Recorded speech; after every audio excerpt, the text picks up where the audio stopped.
Hi everyone, this is Shamin, and today I want to share with you how you can set up your own Google Forms. If you have attended any of my workshops before, especially personal branding workshops, whether it's for LinkedIn or Instagram, you need something to capture leads. Now, you would have also understood that I shared with you, you need an offer. You need to offer something such that people find that is so valuable that they respond to your offer. It can be a free ebook, it can be a free webinar, it can be a one-to-one consultation, coaching session, anything. It doesn't have to be free, it can be at a nominal fee as well, just to filter out people who are less interested or less, I would say, your targeted audience. Okay, and Google Forms are one of the easiest way to set this up, and this is called a lead capture magnet. And you would have known that I also recommended MailerLite. If you have time, you should try it out.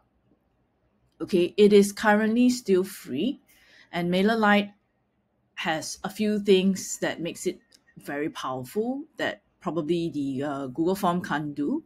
Okay, so you can see here it's free for your first 1,000 subscribers, meaning that if you did not upload or you did not hit the 1,000 email database mark, it is free for you to send 12,000 monthly emails. And you can create things like websites, landing pages. Of course, if you want to have an SEO friendly website, this requires a bit of work. It's not exactly SEO friendly yet, but it is a very easy to do setup, kind of like a platform. Okay, very similar to like platforms such as Wix, just that Wix is a little bit more dynamic. But if you are like someone who's self-employed, you are conducting or you are providing a service, this might be a very good start. Okay, but of course it requires a bit more work. But today's focus is Google Forms, and I duplicated this, and you would see that they said something like upgrade this form so that you have granular control over who can see and respond to it. So I believe this is something to do with like the GDPR or something. But anyways, it is a good feature. It's a new feature. It's good. And what we're going to do is we're going to create a new form. Now, if you create a new form, you have something like this called a template, a blank template. Okay, but if you would like a bit more help, you can actually look at their templates and pick a template. Okay, so you can see this option called find a time, or you have a webinar, you should select like event registration. If you like people to, let's say you're selling like things, it can be an order form. All right, so they actually have a lot of options. And I would say that there are some that are ready to use, and it might be something that you would save your time to think through what is needed in the Google form. Okay. So let me click on this and it says file and time. I'm going to just say that this is a book my time. All right. Now pictures, we can change it shortly, but you need to ask yourself, what is your offer? So type your offer here. And you should describe. So for me, I actually describe to say that, hi everyone, thank you for your interest. To find out and explore what coaching is and how coaching can help you discover more about yourself, gaining clarity in your work and life goals. Okay, so I actually can copy this and you could just type something that is relevant to you. All right, and you could write your email as well.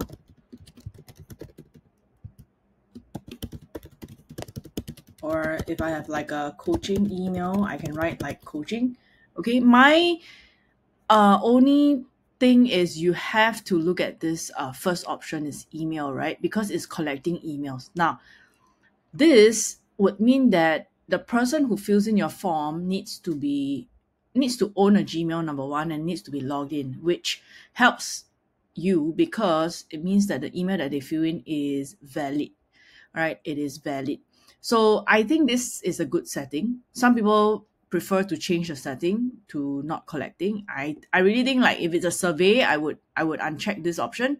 and just manually collect emails. There might be a typo error, but that might work for work settings because not everyone has a Gmail, right? So this is something for you to think about.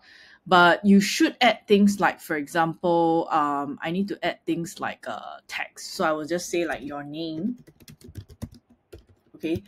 Which if you're collecting emails, it will actually come after the email. Okay, so you have your name and you can see that they automatically changed to short text. It was something else.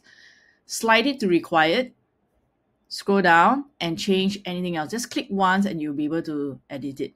Okay, if you're not sure or there's some things that you want to delete, all you need to do is just click on it once and click on the trash icon. Okay, click on the trash icon. So I'm going to just delete this. And you can see here, if you want to add something, click on the plus and you can change. It can be like a survey, you can rate. Okay, not at all, every single day. Have you experienced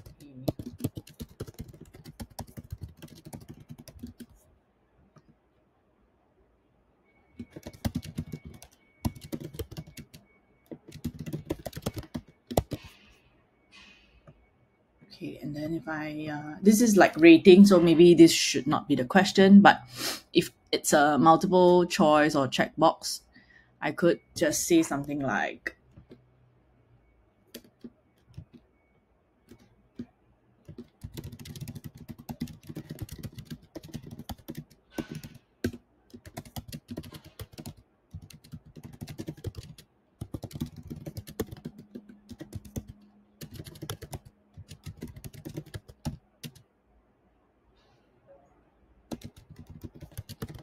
okay, so this is like a bit more recent and you would be able to decide whether or not they are the client or they are shortlisted. So this is the Google form and you should change your picture. So for me, I'm just going to change to a picture that I kind of have already downloaded, and you can actually have your own picture.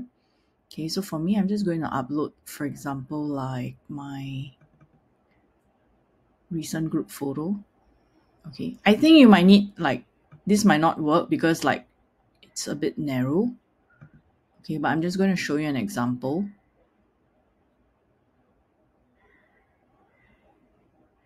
Okay, so for example, if this is my Canva workshop, this might be my banner, Canva registration form.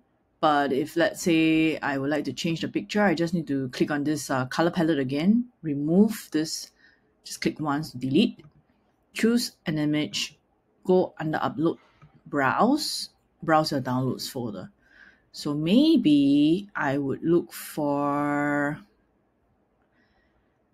a banner. Okay, this is my LinkedIn banner and I think it is roughly in the same dimension. So yeah, this is good.